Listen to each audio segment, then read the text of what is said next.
The void has a sound. They don't tell you that in the training manuals. Not that I ever read one, not that I was ever given words to understand what manuals were. But the void has a sound. It's not silence.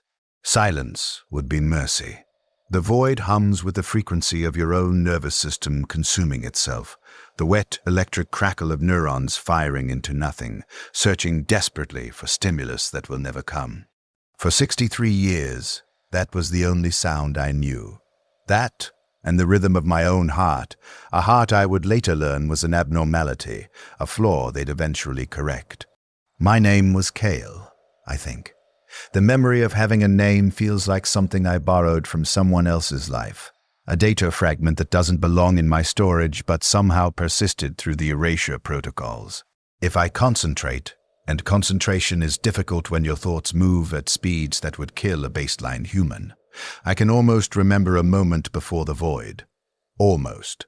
There's warmth there, or the ghost of what warmth meant before they taught me it was just molecular vibration, a presence.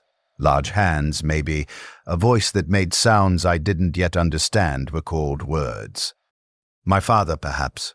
I've tried to reconstruct that memory countless times, running the data through probability matrices, cross-referencing with standard human developmental psychology, attempting to determine if it's real or something my consciousness fabricated later to fill the void where origin stories usually go.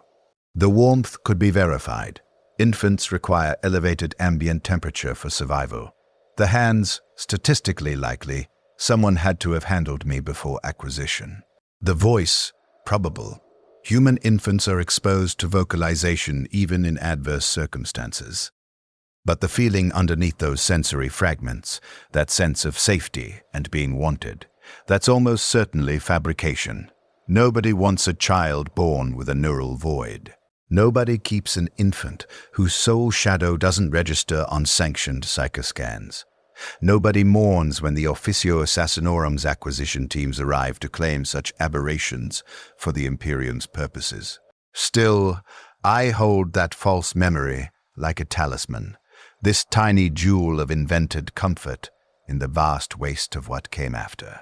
Sometimes, in the microseconds between target identification and kill execution, I replay it, father's hands, father's voice, warmth.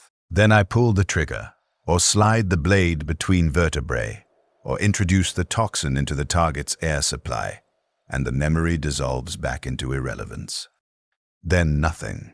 They told me later, decades later, when they finally introduced language as a tactical tool, that I was 3 months old when they found me. Found. As if I were lost property they'd graciously recovered, not a product systematically identified through Mechanicus scanning protocols and legally requisitioned from whatever hive-world hovel had produced me. The Officio Assassinorum doesn't find children.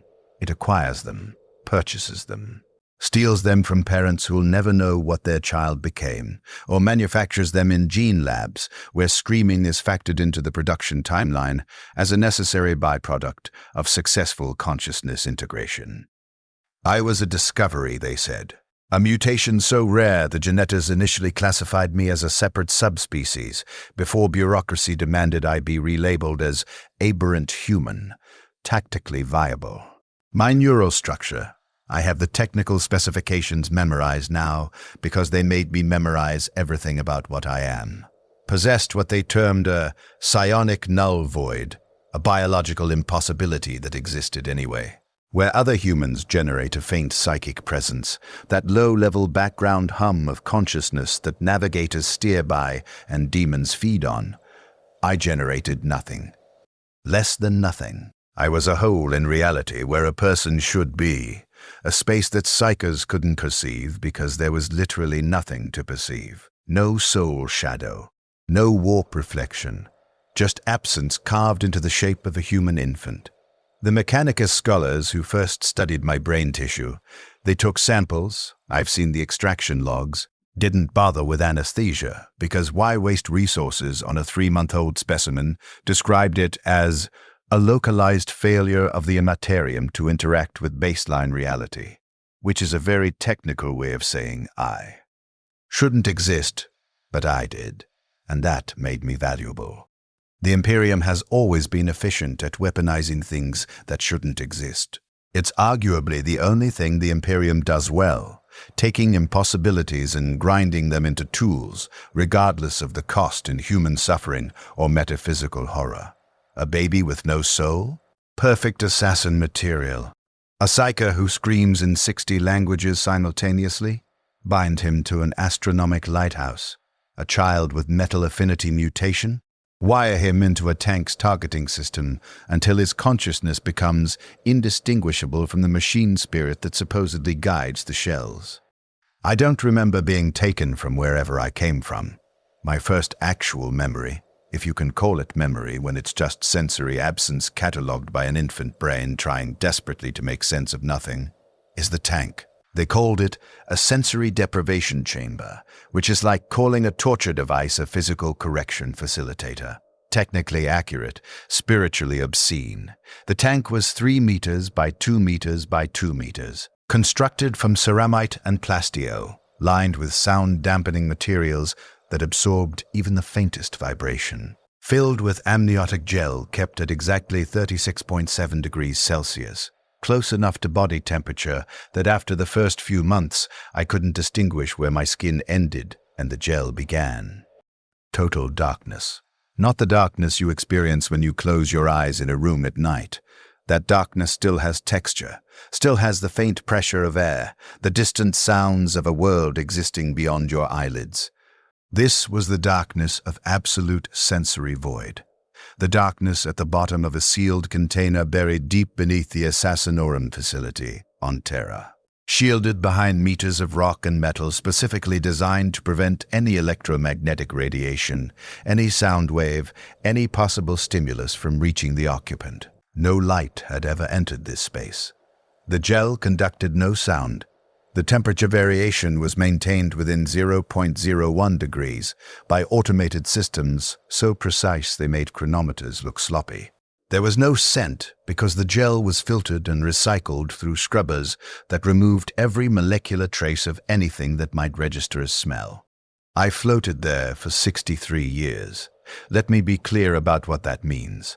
Because the human mind, even one as corrupted and rebuilt as mine has become, struggles to conceptualize that span of absolute nothing. 63 years, 23,011 days, if we're counting by the Terran standard I didn't know existed. 550, 2,660 hours, 33,159,600 minutes. 1,989,576,000 seconds. Every single one of them spent in absolute isolation, with zero external stimulus, no human contact, no voice, no touch, no change whatsoever in my environment except the automatic biological processes keeping me alive. They fed me intravenously, nutrient paste synthesized by Mechanicus biologus adepts, calibrated to provide exactly sufficient sustenance for continued development without excess that might be wasted. Waste was extracted through catheters I never felt because I'd never felt anything else, my entire conscious experience contained within a body that existed in perfect stasis. Machines monitored my vital signs from outside the tank, sensor arrays tracking every fluctuation in heart rate, respiration, neural activity, adjusting nutrient ratios and hormone levels to ensure my body continued developing while my mind. That's where it gets complicated. See, they were trying to create a weapon, but they were also conducting an experiment. What happens to human consciousness when you remove every single external reference point? What develops in a mind that has no concept of other, no understanding that anything exists beyond its own internal processes? Most subjects, I learned later there had been 147 attempts before me, 147 infants identified with similar neural abnormalities and subjected to the same protocol, died, usually within the first year. Their brains simply stopped functioning, like engines that seized up from lack of use, the neural tissue degenerating until the monitoring systems logged complete cessation of higher cognitive function. A few lasted longer, making it to year 3, year 5, even year 8 in one exceptional case. But their minds fractured completely, leaving them catatonic or so profoundly damaged that even the Assassinorum's extensive reconditioning protocols couldn't salvage them.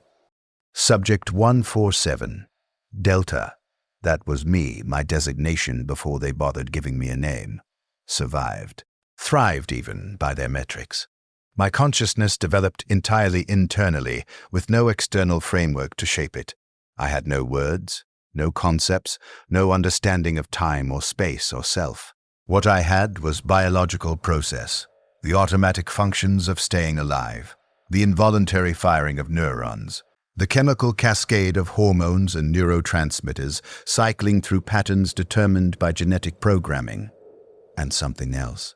Something the tech priests couldn't measure, but insisted must exist because I clearly wasn't brain dead.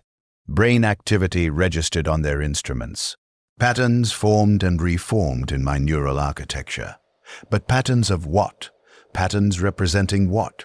They called it proto-consciousness, which meant they didn't understand it but needed to put it in a category, to file it in the vast bureaucratic machinery of imperial knowledge, where everything must have a label and a place.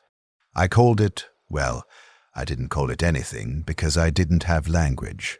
But if I were to describe it now, with the crude tool of Imperial Gothic forced into my neural architecture decades later, I'd say I experienced existence as pure sensation without interpretation. Hunger wasn't "I am hungry." It was just a state, a configuration of my internal reality. Pain, the few times the nutrient feed malfunctioned and my body registered damage, wasn't something hurts. It was just another configuration. Different from the default state, but not good or bad because those concepts didn't exist. I had no sense of self because there was no not self to contrast against. I had no sense of time because time requires change and nothing ever changed. I simply was. A biological process occurring in amniotic gel, generating no psychic presence, leaving no mark on reality beyond the physical space my body occupied, and the data logs recording my continued survival against all probability. The Imperium, in its infinite cruelty masquerading as pragmatism, had created the perfect weapon foundation, a human being with no humanity. They tell you, the propaganda posters in the Scoloprogenium halls where they train the orphan children of Imperial servants, where they show images of stern-faced assassins eliminating heretics and Xenos threats, that the Assassinorum creates the Emperor's finest instruments of death. Holy killers who serve the God Emperor's divine will, the blessed agents who eliminate threats too dangerous for conventional forces. They use words like sacred duty and divine purpose, painting the assassins as priest-warriors doing the Imperium's holy work, as if murder becomes sanctified when performed in the right uniform with the right authorization codes.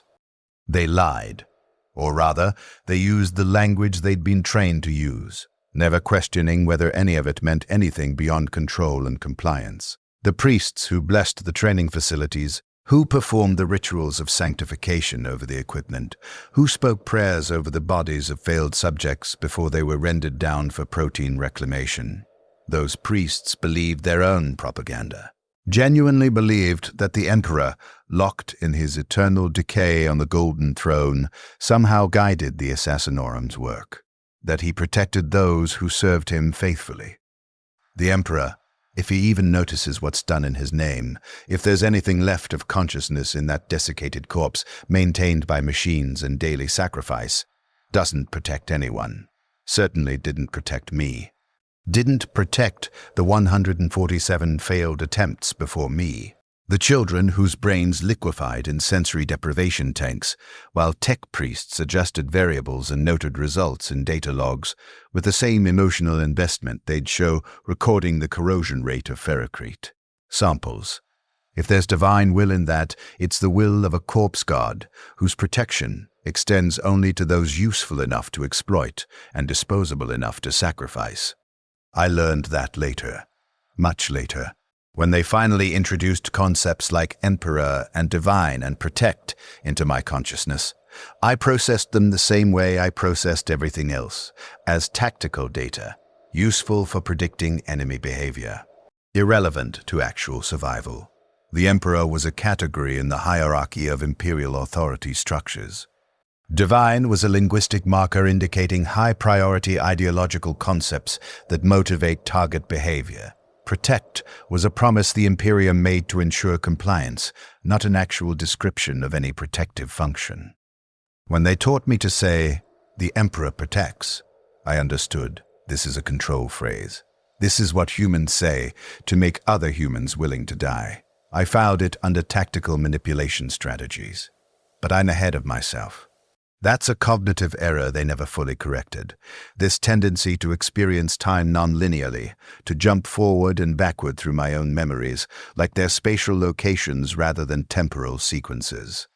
When you spend 63 years in a state where time doesn't exist, where there's no progression or change or sequence, then get forcibly integrated into a reality where time does exist and matters crucially to survival.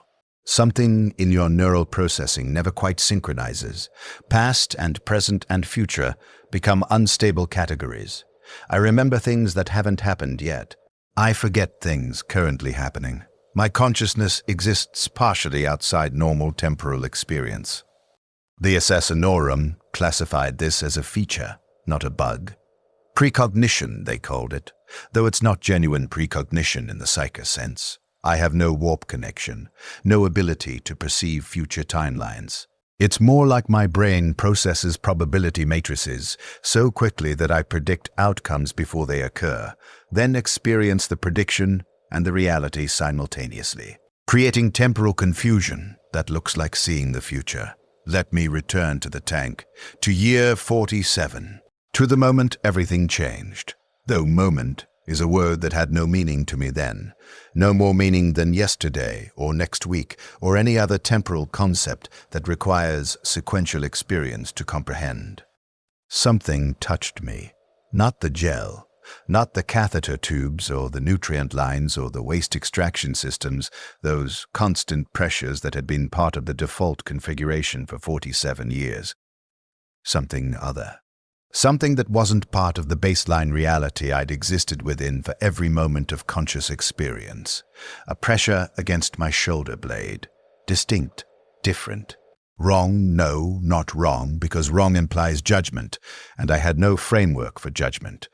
Different. The first different thing in 47 years. The first variation in an existence that had been absolutely static since before I could form memories. My body reacted before whatever passed from my consciousness could process it. Heart rate spiked from the 42 beats per minute I'd maintained in suspended stasis to 93 beats per minute in less than 2 seconds. I didn't know what heart rate was. But my cardiovascular system knew something significant had occurred, knew to flood my system with stress hormones, to prepare for fight or flight in a body that had never fought or fled. Adrenaline flooded my system. I didn't know adrenaline, but my endocrine system knew to respond, knew this deviation from baseline represented potential threat. Every cell in my body suddenly oriented toward that point of pressure, that spot where something not me had made contact with me, introducing for the first time in my existence the concept that not me existed. The touch withdrew, and I wanted it back. That's the moment. If we're tracking my psychological development in terms of milestones, if we're creating a timeline of consciousness formation, that desire entered my existence, not conscious desire. Not, I want that thing to touch me again, articulated in language and understood as preference. Just a fundamental reorganization of my internal state from neutral to seeking. From passive existence to active orientation toward external stimulus. From a consciousness that simply was to a consciousness that wanted. The wanting hurt. Not physical pain, though my body didn't have categories to distinguish between physical and psychological distress. My homeostatic equilibrium had been disrupted. The default configuration, 47 years of absolutely consistent sensory input, had been violated, and now my entire system existed in a state of disequilibrium. Unable to return to baseline because baseline had been revealed as incomplete. The touch returned. Different location, my left arm just above the elbow. Stayed longer this time. 5 seconds maybe, though I had no concept of seconds, no way to measure duration except as brief configuration versus sustained configuration. Then gone again. The wanting intensified. My nervous system reorganized further, developing new neural pathways dedicated to anticipating the next touch, to preparing for it, to existing in a state of constant vigilance focused on external stimulus. Over the next weeks, months, I was touched randomly, unpredictably, never in the same location twice in sequence, never with warning, never with pattern, just sudden pressure, then absence. My entire existence reorganized around those touches. The default state became anticipation. My nervous system lived in a state of constant vigilance, every neuron firing in complex patterns, trying to predict when and where the next touch would come, trying to find patterns in the deliberately patternless, trying to regain some sense of control through prediction.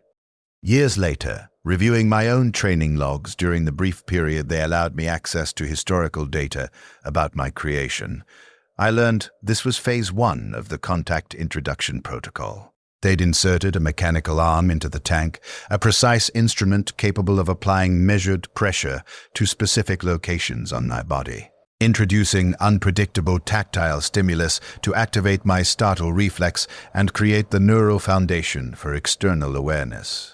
The randomness was intentional. Predictability would have allowed habituation. My nervous system would have learned to ignore the touches, to reclassify them as part of the baseline configuration. Randomness kept my nervous system perpetually active, perpetually seeking patterns, building neural pathways associated with vigilance and threat assessment, and environmental modeling. They were teaching me to hunt, though I didn't know what hunting was, teaching me to perceive reality as containing agents that acted unpredictably, teaching me that the universe was not static but dynamic, not safe but threatening, not knowable but requiring constant analysis. The touches became more complex. Pressure with texture, surfaces that felt different from each other, though I had no words for rough or smooth, just categories of configuration A and configuration B. Temperature variations, things that were cold, things that were warm, nothing extreme enough to cause damage, but different enough to register as distinct categories of sensation. My consciousness, if we can call it that, this thing developing in the darkness with no reference points, began building categories. Not words, just categories. Configuration A, default. Configuration B, pressure smooth warm. Configuration C, pressure sharp cold. Configuration D, pressure sharp neutral. I was developing the cognitive foundations for object permanence and classification, without any framework for understanding what objects were, without knowing that objects existed independently of my perception, without any concept of an external world that continued existing whether I perceived it or not. Then came the pain. Sharp, sudden, localized to my right thigh. Not hypothetical pain, not the dull ache of muscle atrophy, or the phantom discomfort of long-term immersion, or the minor irritations of catheter adjustment. This was acute damage. Something had penetrated my skin. Was penetrating, driving deeper. 1 centimeter, 2, 3. My body convulsed, first significant physical movement beyond the tiny automatic adjustments of floating, trying to escape, but having nowhere to escape to. The gel held me suspended, perfectly immobilized, while the thing, later I'd learn it was a surgical probe specifically designed for tissue sampling, continued its penetration. 4 centimeters. 5. Registering on instruments outside the tank as I reached pain threshold levels that would cause a normal human to lose consciousness from shock. I didn't lose consciousness. Couldn't. My neural architecture, developed in total sensory deprivation, had no off switch for overwhelming stimulus. Instead, I experienced the pain completely. Every microsecond of tissue damage, every nerve screaming signals to a brain that had never processed pain before and had no framework for managing it. Then it withdrew. The probe retracted, leaving damaged tissue and a level of agony I had no way to contextualize or cope with. I waited. That's not quite right. Waiting implies temporal awareness and intentionality. I existed in a state of anticipation for the pain's return. Anticipation became terror, though I didn't know the word terror, just knew that some configurations were to be avoided at all costs. It came, different location. Left shoulder, same penetration depth, same withdrawal, same overwhelming sensory experience of damage. This was phase 2, pain introduction protocol. They were teaching me that reality includes damage, that existence can be threatened, that some configurations require avoidance, that not all change is neutral. Some changes represent danger. They were building the foundation for fear, though I had no word for fear, just a growing organization of my internal states into configurations to maintain and configurations to avoid with maximum effort. The pain came regularly now. Sometimes the touches were gentle. Sometimes they were damaged. I couldn't predict which. My nervous system existed in constant hypervigilance, trying to anticipate, trying to prepare, trying to develop patterns from the intentionally patternless stimuli they introduced with calculated randomness designed by Mechanicus probability engines. They were creating trauma without the psychological framework to process trauma, building PTSD into a consciousness that didn't have a self to be stressed or disordered, creating conditioned fear responses in an entity that didn't understand what fear was, or why it felt this way, or that the feelings had names and were shared by other humans. It was, in its way, brilliant. Monstrous, but brilliant. They'd found a way to create pure behavioral conditioning without the messy interference of conscious understanding. Year 53. The cold began. Not all at once. The gel temperature dropped by 0.5 degree over the course of a week. My body registered the change, first variation in temperature homeostasis in 5 decades. First deviation from the 36.7 degrees that had defined the thermal component of existence for as long as I'd been conscious.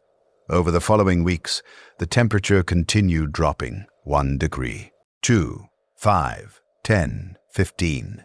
My body responded as bodies do. Shivering, increased metabolism trying to generate heat, vasoconstriction to preserve core temperature by sacrificing peripheral circulation.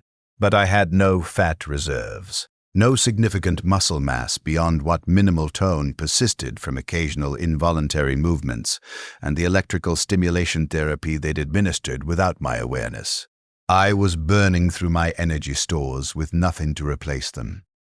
The nutrient feed didn't increase. They were starving me while freezing me, introducing compound stressors, pushing my body to the edge of survival to see how it would adapt, measuring the limits of human endurance when stripped of all psychological coping mechanisms. I lived in a state of constant systemic stress for 2 years. Temperature ranging from near freezing, 8 degrees Celsius at the lowest, cold enough that my extremities developed early-stage frostbite before they raised the temperature to prevent permanent damage, to fever-hot, 42 degrees where my body approached hypothermia and my consciousness began fragmenting from heat stress. Nutrient levels fluctuating from barely adequate to deliberately deficient, keeping me in a state of perpetual semi-starvation. Random pain stimuli continuing throughout. Random gentle touches continuing throughout. My body became hyper-efficient, learning to conserve every calorie, to tolerate extreme temperature variations without significant metabolic cost, to maintain function despite continuous damage and inadequate nutrition. My consciousness, growing now, developing complexity from the constant requirement to process and categorize and predict, learned that reality was fundamentally hostile, that survival required constant vigilance, that there was no safety or comfort or rest. I was being conditioned to survive in hostile environments, though I didn't know environments existed. Being trained to function under extreme stress, though I didn't know what stress was. Being shaped into a weapon that could operate in conditions that would kill normal humans, though I didn't know I was human or that weapons were things separate from people. Year 55. Sound. Oh God, not God. There are no gods, only parasites wearing the masks of divinity, and deluded humans worshipping corpses and warp entities. But the expression persists in language even when the referent is exposed as lies. Oh God, the sound. I'd never heard anything. Never. Not my own heartbeat. The gel was too effective at dampening vibration. Not the gel circulation systems, insulated beyond perception. Not the facility around the tank, shielded by meters of rock and metal. Nothing. Silence so complete, it wasn't silence but absolute acoustic void. The absence of even the possibility of sound. The sound, when it came, wasn't gradual. They didn't ease me into it. The speakers they'd installed in the tank walls activated all at once, playing a pure tone at precisely 85 decibels, loud enough to be clearly audible, not loud enough to cause immediate physical damage to eardrums that had never experienced pressure waves. My consciousness, 55 years of organized sensory processing, 55 years of complex neural architecture built entirely on touch and temperature and pain and internal sensation, shattered. There's no other word for it, no metaphor that captures it adequately. The sound was so fundamentally incompatible with my entire experiential framework that my brain simply couldn't integrate it, couldn't find any existing neural pathway to process it, couldn't categorize it as any type of sensation I'd experienced before. I had categories for touch, pressure, texture, temperature, pain. I had categories for internal sensation, hunger, damage, temperature regulation, muscular strain. I had nothing, absolutely nothing, for this new sensory input that wasn't touch and wasn't internal but somehow existed anyway, assaulting me through a sense I didn't know I possessed. My body convulsed. Heart rate spiked to 190 beats per minute. Later, they told me I should have died from cardiac arrest, that no human heart should sustain that rate for the 17 minutes the sound continued. Blood pressure reached stroke level, vessels in my eyes bursting, blood seeping into the gel around my face. I was dying from the stress of experiencing sound for the first time, my entire system going into cascade failure because my brain couldn't process this new category of input and defaulted to systemic panic. The speakers shut off. Silence returned, but it wasn't the same silence. Now I knew silence was the absence of something, rather than the totality of existence. That knowledge changed everything. My consciousness had expanded to include a new dimension of reality, and contraction was impossible. Even in the restored quiet, I could feel the ghost of that sound, my auditory cortex still firing in confused patterns, trying to make sense of what had just happened. They let me stabilize over the following days. Heart rate gradually returned to baseline. Blood pressure normalized. The ruptured vessels in my eyes healed. My brain began forming new neural pathways, reorganizing itself to accommodate this new sensory input category. When they introduced the sound again, 3 seconds of the same pure tone, my body's stress response was slightly less catastrophic. Heart rate only reached 140. No vascular ruptures. Consciousness remained intact throughout. They repeated this cycle, sound, recovery period, sound, recovery period, with gradually increasing duration and complexity. My nervous system learned that this new category of sensation wouldn't kill me, that it was just data, like touch or temperature, just another configuration to process and categorize and predict. 3 seconds became 10 seconds, became 30 seconds, became 2 minutes. My brain built the neural architecture to process auditory information, developing the structures that most humans develop in infancy, compressed into weeks of intensive forced adaptation. Then they introduced variation. Different tones, high-pitched sounds that made my newly forming auditory processing spike with discomfort, low-pitched sounds that seemed to resonate through the gel and my body simultaneously. Different volumes, quiet sounds that barely registered, loud sounds that pushed toward pain threshold without crossing it. Different durations, brief pulses, sustained tones, sounds that started and stopped in rhythmic patterns. I learned, again, Learned is generous, more like my neural architecture forcibly reorganized.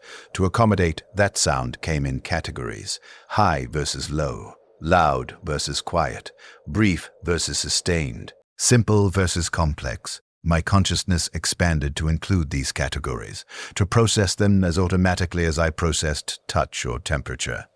They were teaching me to process auditory information, building the neural foundations for language acquisition, though I wouldn't understand language for another 8 years. Building the ability to distinguish between different acoustic signatures, to identify threats by sound profile, to navigate environments using auditory cues. Training me to hunt through sound, though I still didn't know what hunting was. The sounds became more complex. Not just pure tones, but combinations, rhythms, patterns, things that started and stopped in sequences, things that repeated, things that varied. My consciousness, now significantly more developed than when I'd begun, forced into complexity by the sheer volume of new information requiring categorization and integration, began recognizing that some sounds preceded others, that certain sequences occurred regularly. That sound could be predictive. A low tone always came before temperature increase. A high tone always came before pain stimuli. A complex rhythm always came before gentle touch. They were teaching me to associate sound with outcome, to use auditory information for prediction, to develop the cognitive frameworks that would eventually allow language comprehension. They were training pattern recognition through sound, predictive modeling, threat assessment through auditory cues, classical conditioning using acoustic markers, building the foundation for a mind that could process vast amounts of sensory data simultaneously and extract actionable intelligence from complex environmental inputs. Year 57. Light. I'd had eyes for 57 years. Functional eyes, genetically normal eyes. Eyes that had developed properly in the womb and continued biological maintenance throughout my time in the tank. They'd never received input. The photoreceptor cells existed, waiting in darkness. The optic nerves existed, capable of transmitting signals. The visual cortex existed, that large portion of the human brain dedicated to processing visual information. But they'd never been activated. Never received a single photon, never fired a single signal from retina to brain. The researchers debated. I read the heated exchanges in the logs later. Genetors arguing with neurologist adepts, both factions citing studies and precedents, whether introducing vision after so long was even viable. The critical period for visual development is early childhood, usually the first 5 to 7 years. After that, if vision hasn't been established, the visual cortex gets cannibalized by other brain regions, repurposed for processing the senses that actually receive input. I was decades past that critical period. Current theory said my visual cortex should have been completely repurposed, that my brain should have no capacity for vision, even if my eyes were functional. Current theory was wrong. When the lights activated, starting with the faintest red glow, barely above zero luminosity, ramping up gradually over weeks so slowly that each daily increase was imperceptible but the cumulative change undeniable. My brain discovered it had a visual cortex after all, and that cortex was ravenous for input. The first thing I saw was red, not red as a color. I had no concept of color, just sensation through a new channel. Sight sensation, my brain scrambling to categorize this entirely new category of data. Not touch, not sound, not internal sensation. Something else, something coming through the eyes I'd never known I possessed as functional sensory organs. Over the following weeks, they increased the light level incrementally. My visual cortex began forming rudimentary processing capabilities. Edge detection, contrast recognition, basic shape distinction. I started perceiving boundaries, this area of light sensation versus that area, distinctions emerging from what had initially been uniform red glow. The first thing I saw as a distinct object was my hand. I didn't know it was a hand. I didn't know it was mine. I didn't even know objects existed as separate entities. I just saw elongated shape. Pale, though I didn't know pale. just registered it as different from the surrounding medium, distinct from the background gel, which registered as different color. Though I didn't have the concept of color, just recognized distinction. The shape moved. I didn't yet understand I controlled it. To my newly activated visual cortex, it was just another external stimulus, another thing happening in the reality that existed outside my internal experience. I watched this pale, elongated shape move through the red-tinged gel, fascinated by movement itself, by the concept that things could change position, that space had dimensions and objects traversed those dimensions. It took months before I connected visual input to proprioceptive awareness, before I understood that the shapes I saw moving were parts of the body I'd inhabited for 57 years. Before I recognized there was a me that had parts, and those parts existed in space that also contained other things. That was when self began developing in a meaningful way. Not the philosophical self, not consciousness reflecting on consciousness, not the self that wonders about identity and purpose and meaning, but the practical self, the understanding that I was a distinct entity with boundaries, existing in a space that contained other distinct entities. That my body ended at my skin, that beyond my skin was not me, that not me contained objects in space and possibly other entities like me but separate from me. This seems simple. Every human learns this in infancy, usually by 6 months old. Object permanence, self-other distinction, basic spatial reasoning. But I was learning it at 57 years old, with a brain that had already formed complex neural architecture based on entirely different principles. My consciousness had to fundamentally reorganize to accommodate this new understanding of reality. They introduced objects into the tank. Simple geometric shapes attached to the mechanical arm, sphere, cube, pyramid.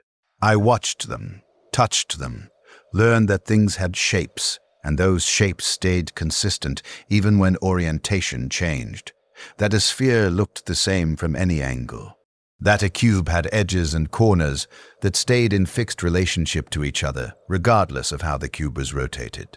That shape was an inherent property of objects, not something that changed based on my perspective. I learned about spatial relationships, near versus far, with objects appearing larger when close and smaller when distant. Above versus below, though in the weightless gel environment these were arbitrary distinctions. Moving toward versus moving away. Rotation, translation, the basic physics of objects moving through three-dimensional space. My brain was developing, in compressed hyperintensity, the cognitive frameworks human infants usually build during their first 2 years. Except I was doing it as an adult, with decades of alternative neural architecture already established, creating a consciousness fundamentally unlike any naturally developed human mind. I was becoming something new, not quite human, not quite machine. A hybrid consciousness built from human biology, but shaped by utterly inhuman developmental processes. Year 59, the first word. Not spoken. I still hadn't heard a human voice, only tones and patterns and abstract sounds. Text. Projected on the tank wall, illuminated symbols glowing against the dark metal. A single mark, delta. That symbol appeared whenever they introduced pain stimuli, appeared for 5 seconds before the surgical probe penetrated my flesh, establishing causal relationship. After 100 repetitions, my brain connected the symbol to prediction. C mark, pain follows. The symbol became warning, became threat indicator, became something that triggered automatic stress response before the pain even began. Then they introduced a second symbol, omega. That symbol appeared before gentle touches, before food supplementation increased, before temperature rose to comfortable levels, before positive stimuli. After sufficient repetitions, my brain learned C second mark, comfort follows. I was learning symbolic association, the foundation of language, the understanding that arbitrary marks could represent concepts, that those marks could be used for prediction and communication. Though I didn't know these marks were symbols or that language existed as a concept. I just knew, see first mark, avoid configuration coming. See second mark, maintain configuration coming. They built vocabulary slowly, carefully, using the same systematic conditioning that had shaped every other aspect of my consciousness, adding symbols for different concepts over months and years. For actions, touch, cut, burn, feed, temperature raise, temperature lower, move, stop, continue. For objects, arm, leg, torso, head, hand, foot, chest, back. For qualities, hot, cold, sharp, dull, quick, slow, sustained, brief, strong, weak. Each symbol was introduced with repetition, hundreds of pairings between symbol and referent before moving to the next concept. They were building a vocabulary directly into my neural architecture, bypassing the normal developmental process where children learn language through social interaction and contextual exposure. I was learning language as pure information mapping. Symbol corresponds to category of experience. Year 60. Syntax. They started combining symbols. 3 symbols appearing in sequence. Pain, arm, sharp, quick meant I would receive a sharp, quick pain to my arm. Touch, leg, gentle, sustained meant gentle, sustained touch to my leg. 4 symbols, 5 symbols, complex combinations predicting increasingly complex experiences.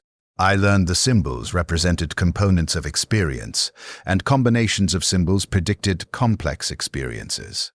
That symbol order mattered.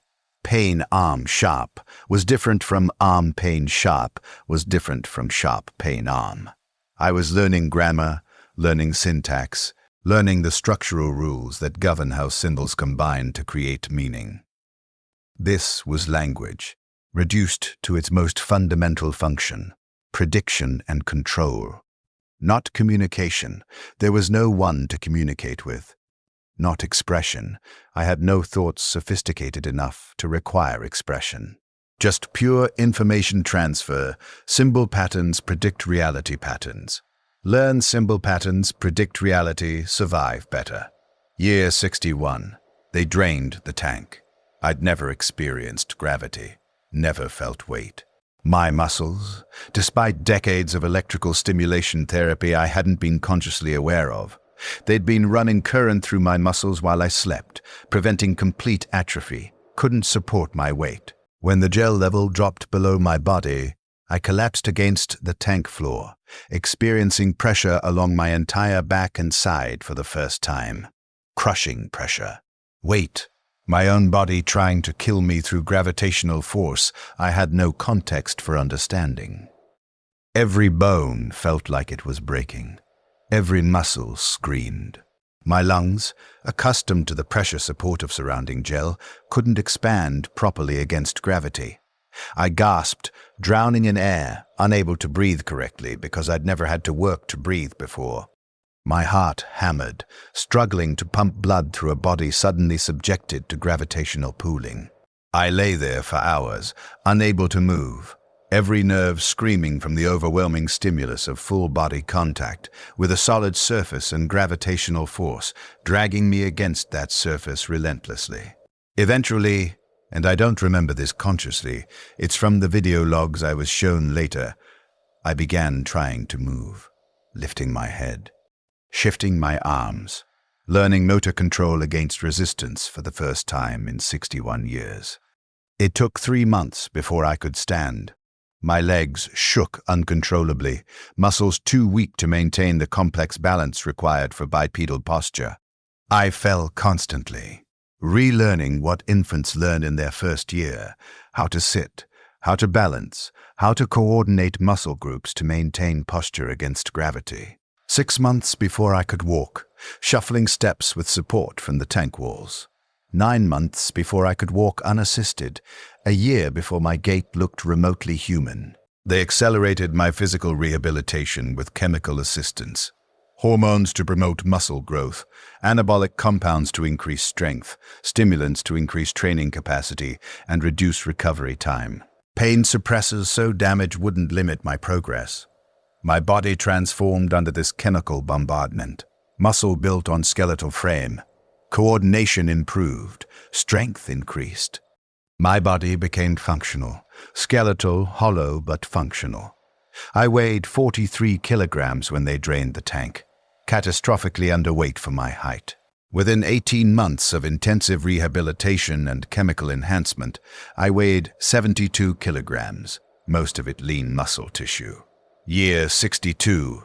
They opened the tank.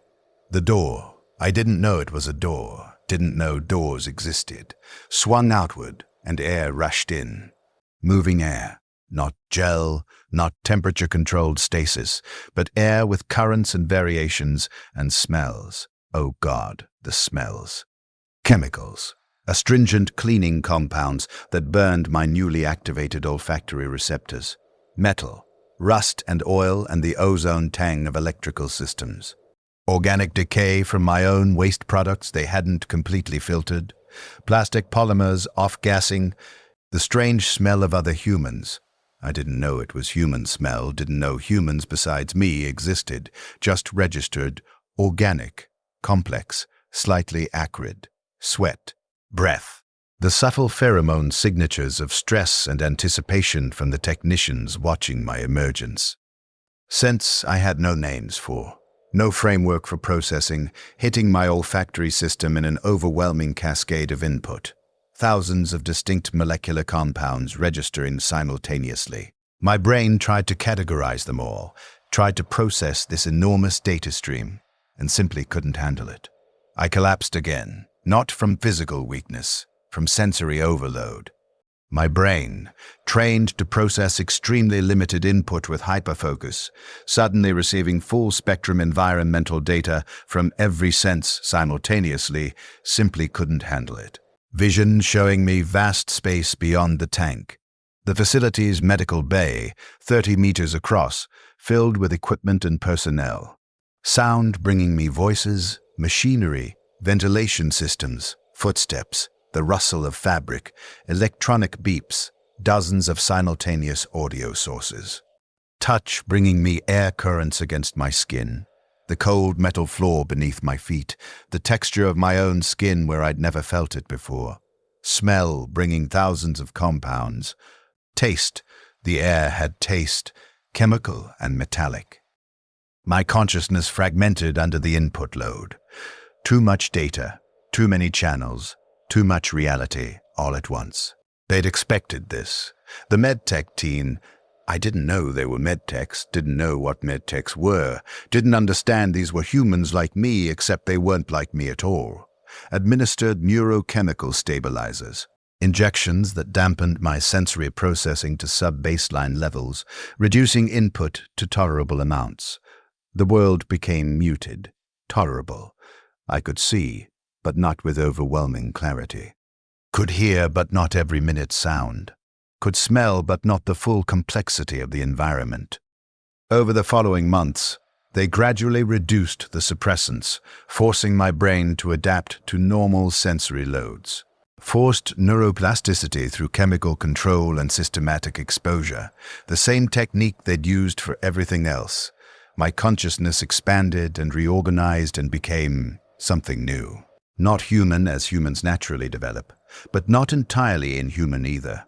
A weapon consciousness, built from human biology, shaped by inhuman process. Year 63. They taught me language properly.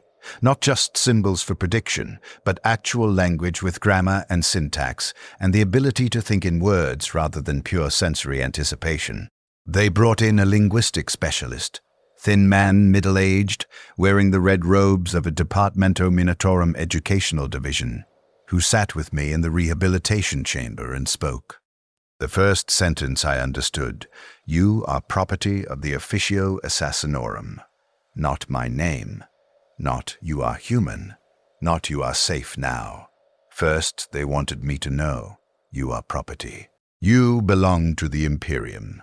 Your existence has legal status as equipment, not person. The second sentence, you will serve the Emperor. They framed everything in religious terms, because religious language is the Imperium's default mode. Divine Emperor, sacred duty, holy purpose, blessed service. But I processed it as tactical data. The Emperor, whether corpse on a throne or abstract concept, was the mission authority. The Imperium, was the operational framework. Service was function. Orders would come from hierarchical structure, and I would execute them. I didn't believe in the Emperor as divine. How could I? Divinity requires faith, and faith requires trust, and trust requires something I didn't have. Some baseline of human connection or meaning-making that gets installed during normal childhood development through social bonds and emotional attachment and the experience of being cared for. I'd never had childhood. I'd had systematic trauma calibrated to create specific psychological architecture.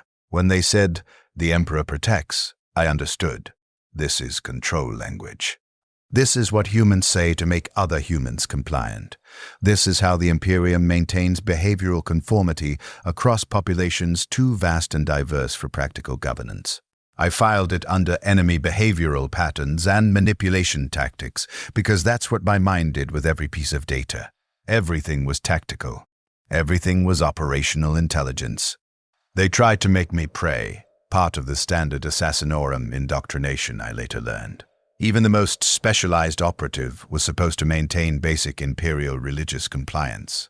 They brought in a priest, old man 70-something standard years, wearing the ecclesiastical robes of the Adeptus Ministorum, who tried to teach me devotional phrases. "Repeat after me," he said. "Holy Emperor, guide my blade that it may strike true in your divine service." I repeated the sounds, phonemes in sequence, without meaning. "Holy Emperor, guide my blade that it may strike true in your divine service."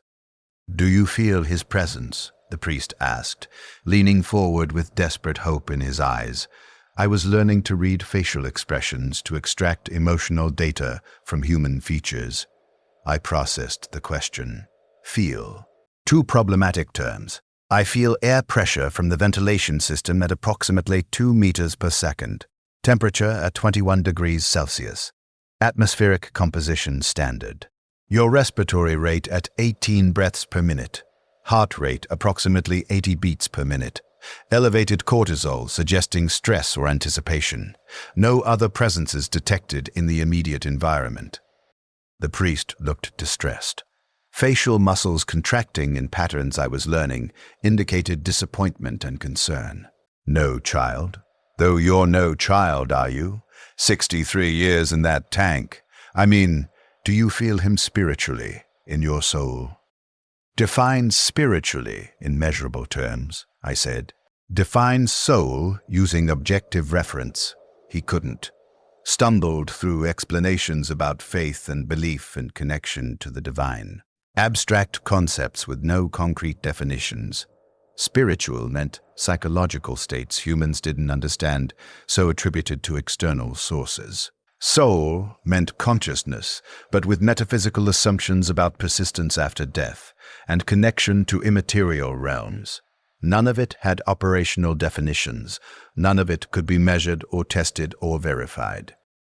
I lack the neural architecture to process belief in entities not supported by empirical evidence, I told him, which was technically accurate, though not the whole truth. The whole truth was that I'd been shaped into something that couldn't believe, because belief requires vulnerability, and vulnerability had been systematically eliminated from my psychological structure. They abandoned direct religious indoctrination after that. My consciousness simply wasn't structured to process belief in abstract divine entities. I could understand humans believed in such things, could predict behavior based on that belief, could manipulate that belief as tactical tool, but experience it myself. No, that required some component of normal human psychology I'd never developed and couldn't retroactively acquire. The Emperor, to me, was an organizational concept, not meaningfully different from Departmentum Munitorum or Administratum or Mechanicus. Just another structural element of the Imperium's hierarchy. The prayers they taught me were behavioral scripts. The rituals were operational protocols. The theology was just data about how Imperial citizens thought and behaved. When they taught me to say, "The Emperor protects," I understood it as a control phrase deployed by authority structures to encourage compliance, not a statement about actual protective function. The evidence clearly showed the Emperor didn't protect anyone. Certainly not the billions who died in his name, not the children stolen for assassinorum programs, not the populations of worlds burned for strategic purposes. If anything, the Emperor consumed, required daily sacrifice of psychers just to maintain his corpse, required untold suffering across 1,000,000 worlds to maintain the imperium that ruled in his name, required children like me to be broken and rebuilt into weapons. But I didn't say that, didn't articulate the analysis. I simply repeated the phrases they taught me, memorized the catechisms, performed the ritual behaviors, because I understood that was necessary for operational deployment. Year 64. Combat training began. They started with basics: how to move efficiently, how to strike, how to kill with bare hands. But basics for me looked different than basics for normal recruits. Normal humans have to overcome psychological barriers to killing, have to be desensitized to violence, conditioned to see enemies as targets rather than people, taught to override the natural human reluctance to kill members of their own species. I had no such barriers. I'd never developed empathy, never formed the neural networks that allow humans to model other minds, to feel what others feel, to recognize other humans as subjects rather than objects. Other people were just moving objects with predictable behaviors. Killing them was no different than breaking any other object. There was no emotional weight, no moral dimension. Just tactical execution. The trainers noticed this immediately, watched me break a training servitor's neck with the same emotional response I'd show crushing an empty ration container. Watched me continue attacking a target dummy long after it was dead, because no one had told me to stop, and I had no internal sense that enough damage had been done. "He's perfect," one trainer said to another. I was learning to interpret speech even when not directly addressed to me. No hesitation, no remorse. "It's like watching a machine. Too perfect," the other replied. "He doesn't know when to stop, doesn't understand proportional response. He'll massacre an entire household when the target is one person." They were right. I didn't understand the social context of killing. Didn't understand that violence existed in degrees, that there were situations requiring subtlety and situations requiring overwhelming force. To me, a threat was a threat. Eliminate threats with maximum efficiency. If maximum efficiency meant killing everyone in a building to ensure the target died, that was optimal solution. They taught me discretion as a tactical skill, not as morality. I had no moral framework, but as operational necessity. Sometimes missions require subtle elimination of single target without alerting others. Sometimes require obvious violence as message. Sometimes require specific methods to convey political meaning. I learned to calibrate violence to mission parameters. Not because killing innocent bystanders was wrong, that concept meant nothing to me, but because unnecessary killing sometimes compromised mission success. Year 65. Weapons training. They gave me everything.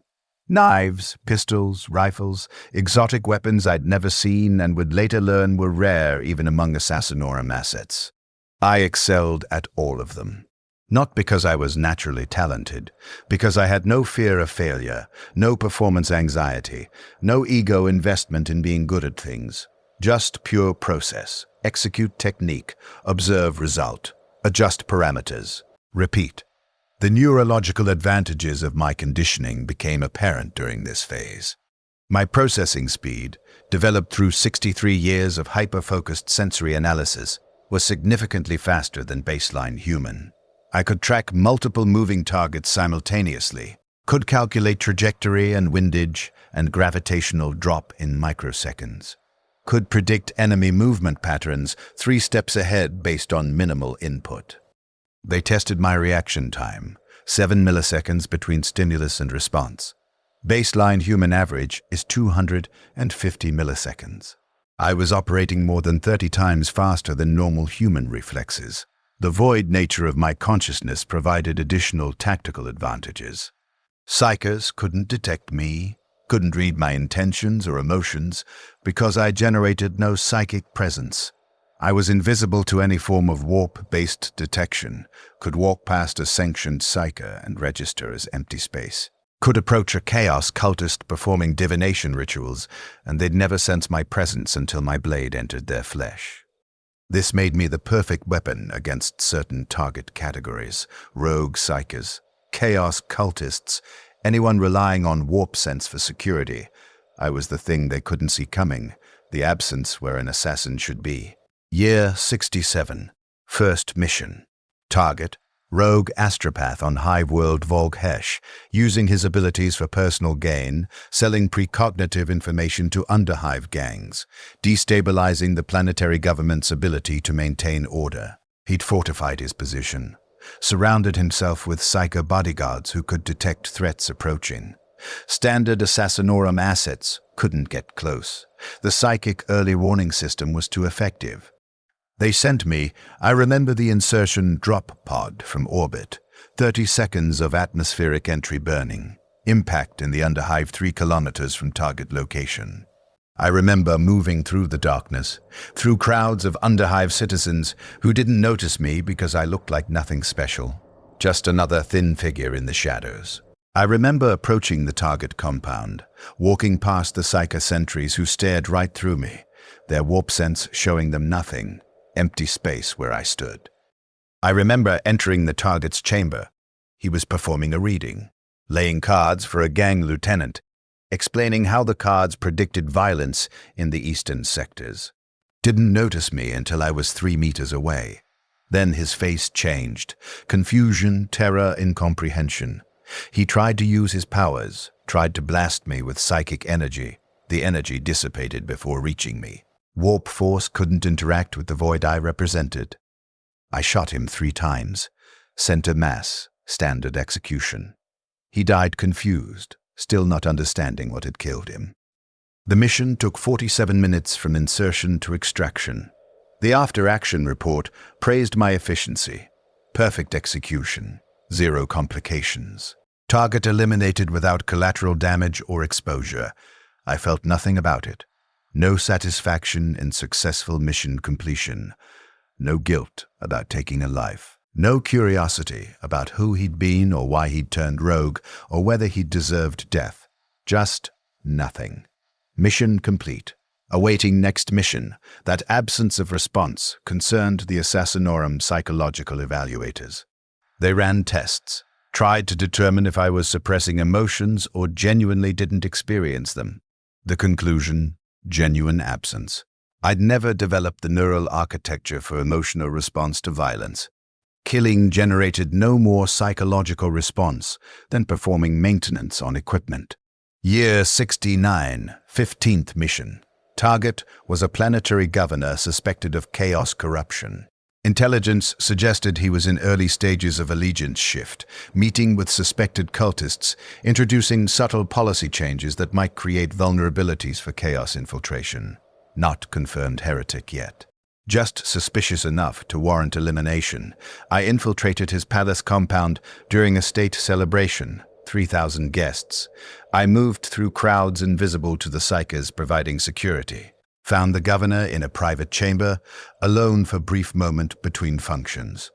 Eliminated him with toxin delivered through skin contact, untraceable poison that would cause apparent heart failure in 6 hours. He looked at me, really looked at me, made eye contact in the moment before I touched him. "Who are you?" he asked. I didn't answer, didn't know how to answer. Who was I? Subject 147, Delta, KL? Weapon? I injected the toxin and left. 6 hours later, he collapsed during dinner, dead before medical staff could intervene. Official cause: cardiac event, stress-related, tragic but natural. His successor was loyal Imperial governor. Mission success. But his question haunted me. Who are you? I processed it for days afterward, running analysis cycles through my consciousness. I was a weapon. But weapons didn't have identity. Weapons didn't have who. Weapons were objects used by subjects. Yet I clearly had subjective experience, had consciousness, had memory and continuity of self. Was I person or tool? The Assassinorum's answer: both. You are a person legally classified as equipment. You have consciousness but not rights. You have identity but not autonomy. You are property that thinks. Year 72. I tried to die. Not from despair. I don't think I could feel despair. That requires hoping for something better and being disappointed when it doesn't come. But from analysis. I'd run probability calculations on my future. Assuming standard assassin longevity and mission frequency, I'd likely survive another 80 to 120 years. Thousands of missions. Thousands of kills. Century after century of existing as weapon, of being deployed against targets, of living without purpose beyond elimination of designated threats. That future seemed suboptimal, resource inefficient. Why continue when continuation offered no value? I decided termination was logical solution. I tried hanging, found location in my quarters where I could secure cord, calculated drop distance and knot placement for optimal cervical fracture, executed attempt, the cord held. My neck didn't break, reinforced bone structure from genetic modifications I'd received during physical rehabilitation. I hung there for 3 minutes before the hypoxia-triggered convulsions broke the cord. I tried overdose, acquired lethal quantity of combat stimulants from medical supply, consumed them, experienced tachycardia, seizures, multi-organ stress, didn't die, enhanced metabolism processed the toxins faster than they could cause terminal damage. I tried bleeding out, opened radial and femoral arteries simultaneously in location, where I wouldn't be found until blood loss was irreversible. Didn't account for enhanced clotting factors and accelerated healing. The wounds closed before I lost consciousness. They found me in the medical bay afterward. I'd collapsed from blood loss but survived. The evaluators studied me with clinical interest. Subject demonstrates self-termination behavior, they noted in reports. Motivation unclear. No indicators of psychological distress. Appears to be logical calculation rather than emotional despair. They were correct. I wasn't sad, wasn't depressed. Just recognized that my existence had no positive value and significant negative value. The psychological burden of consciousness without meaning. The resource cost of maintaining a weapon that would eventually degrade regardless of maintenance. Termination seemed optimal. They increased monitoring. Modified my quarters to remove suicide vectors, adjusted my neurochemistry to reduce whatever they thought was causing the behavior. Didn't change the fundamental analysis. My existence remained valueless. But now I couldn't end it. Year 75. I killed someone I shouldn't have. Target was heretical preacher on Shrine World Calth 4, spreading doctrines that questioned imperial authority. Standard elimination mission. I infiltrated during pilgrimage season, found the target addressing followers in hidden chapel, eliminated him with precision blade work. But his brother was there.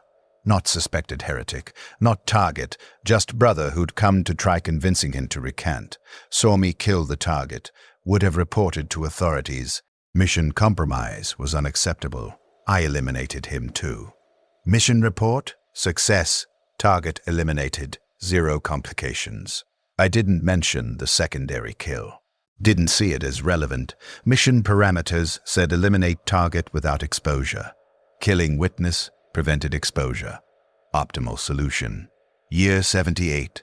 Another secondary kill. Then another. Then more. I was developing pattern. Eliminate anyone who might compromise mission, regardless of whether they were designated targets. Collateral damage creeping upward with each mission.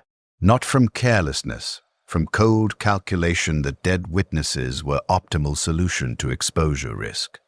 The Assassinorum noticed, reviewed my mission recordings, calculated that I'd killed 47 people beyond mission parameters over previous 3 years, called me in for psychological evaluation. Why did you kill the child on Vostroya? They asked. Mission 47. I'd eliminated target in his home. Target's son, 7 years old, witnessed. I eliminated the child. Witness elimination, I said. The child was 7, barely verbal, wouldn't have provided useful testimony. Probability of mission compromise was non-zero. Elimination reduced that probability to zero.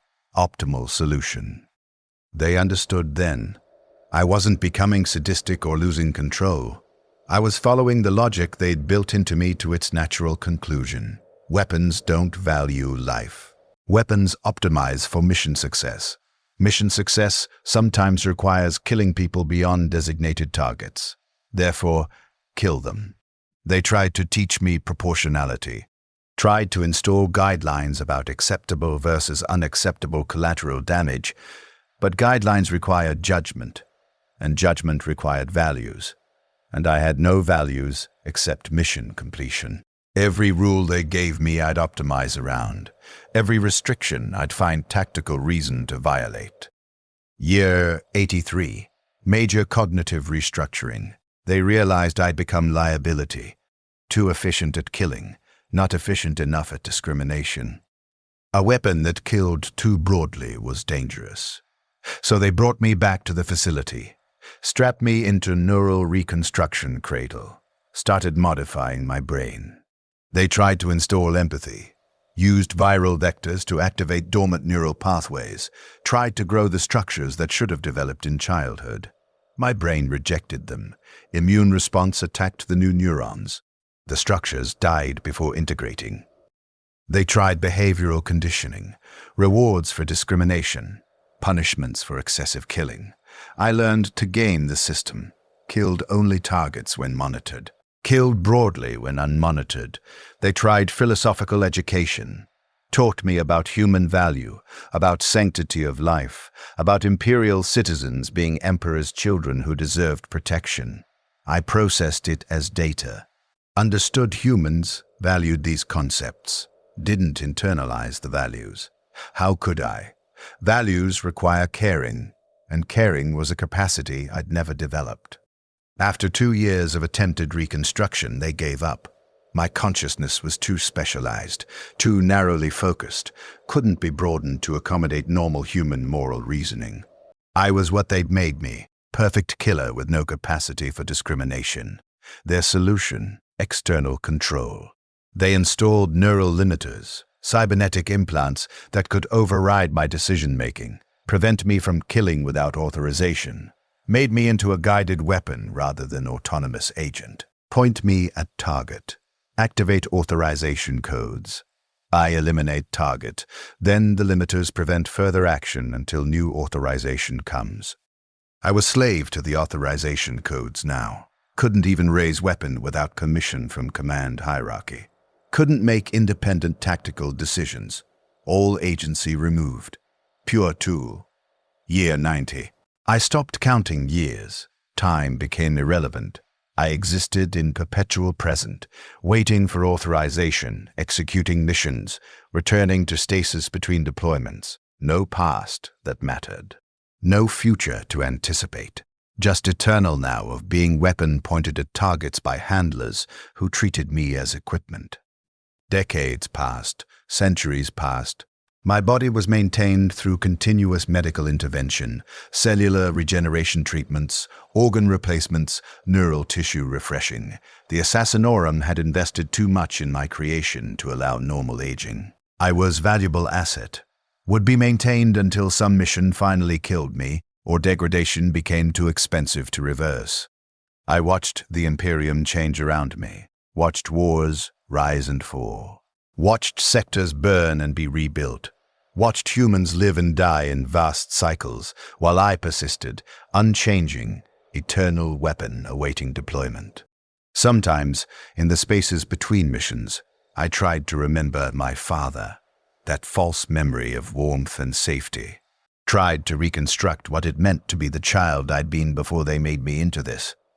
But the memory degraded with each attempt to access it. Neural pathways fading from disuse. Eventually, I couldn't remember if it had ever been real, or if I'd always been this. Void consciousness wrapped in flesh. Absence shaped like person. Year 372, approximately. I'd lost track. The mission log said 372 years since initial deployment, since first kill, since I'd become operational weapon. The target was psycho-cult leader on Hive-World Armageddon, using his abilities to create false paradise visions, recruiting followers who'd abandoned their imperial duties to chase his promises. Standard elimination. I infiltrated his compound, found him surrounded by followers experiencing his psychic visions. They were crying, not from fear, from joy, from the overwhelming beauty of the false paradise he was showing them. I killed him. The visions stopped. The followers woke screaming, paradise vanishing, reality returning in all its horror. They saw me standing over their dead prophet, saw the void where I stood. Some ran, some attacked. I eliminated the ones who attacked. Let the others run. But I stayed there for a moment, looking at the dead man's face. He'd been smiling when I killed him, genuinely happy, creating joy for people whose lives contained no joy. The Imperium called that heresy, called it dangerous, called it corruption that required elimination. Maybe they were right. Maybe his visions were dangerous, creating dissatisfaction with imperial rule, threatening stability. Maybe killing him protected the larger system. But standing there, surrounded by people whose paradise I'd just destroyed, I understood something I'd never understood before. I was doing exactly what I'd been created to do, perfect execution of design parameters. The Imperium had wanted a weapon that killed without hesitation or discrimination or mercy. They'd created me. I was their success story, their triumph of engineering and conditioning and systematic dehumanization. And I was abomination. Not by their standards, by any standard that valued life or meaning, or the possibility that existence could be something other than endless violence. I was the Imperium's perfect tool, which meant I was proof the Imperium was irredeemable. The Emperor they claimed protected humanity had allowed my creation.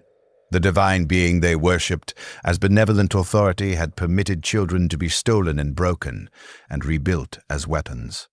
The protection they promised was built on foundations of systematic cruelty. There was no protection, there never had been, just endless exploitation. Endless grinding of humans into components of imperial machinery. Endless sacrifice to maintain system that generated nothing but suffering. I walked out of that compound, past the dead prophet, past the weeping followers, into the Hive-World streets where millions lived their brief, miserable lives, serving imperial requirements. They couldn't see me, never could. I was void moving through the world.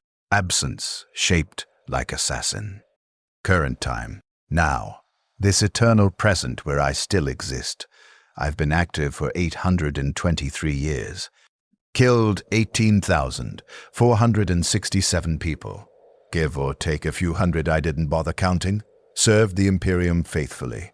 Been their perfect weapon. Never failed mission, never disobeyed order. Never demonstrated disloyalty. And I'm still here, still existing, still waiting for authorization codes. Still being deployed against targets. Still killing because that's what I was made to do and no other purpose was ever installed.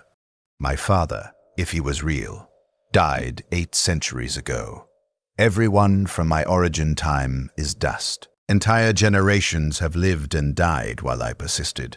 The Imperium I serve has changed rulers, changed policies, changed strategic priorities dozens of times, but I remain constant. Eternal weapon, perpetual killer. Sometimes I wonder what I'd choose if the neural limiters failed. If I suddenly had autonomy again, could make decisions without authorization. Would I stop killing? Would I try again to die? Would I turn against the Imperium that created me? I don't know. The capacity to choose was never developed. Even without limiters, I'd probably continue as before. Not from loyalty, from lack of alternative programming. What does weapon do when not pointed at target? It waits to be pointed at next target. That's what I am, what I'll always be.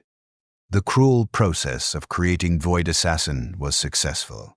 They achieved their design goals, created consciousness that could kill without psychological cost, created weapon that would never age or retire or refuse deployment, created tool that would serve for centuries without degradation. They created me, and in creating me, proved that the Emperor protects no one, that the Imperium values efficiency over humanity, that the machine spirits the Mechanicus worships are just machinery, that the divine purpose they preach is just excuse for endless cruelty, that faith in these structures is delusion, and service to them is damnation. I am proof, living proof, 823 years of proof, that the Imperium grinds its children into weapons and calls it sacred duty. That the Emperor's protection is just propaganda to make the grinding acceptable. That there's no salvation, no redemption, no higher purpose, just cycles of violence perpetuating themselves across centuries. My name was Kale, I think. I was 3 months old when they took me. Had father maybe, had warmth maybe, had moment of being wanted before becoming unwanted mutation destined for weaponization. Now I'm Subject 147, Delta, Void Assassin, asset of Officio Assassinorum, property of the Imperium, absence shaped like person, nothing shaped like something. Still waiting for next authorization code. Still ready to kill whoever they designate as target. Still existing in this eternal present where past is false memory and future is infinite repetition of present. The void has a sound. It sounds like silence between authorization codes, like the absence where person should be, like 8 centuries of consciousness that never should have existed, trapped in existence that won't end, serving purposes that have no purpose, killing for empire that protects nothing. That's the sound. That's what Void Assassin hears, forever.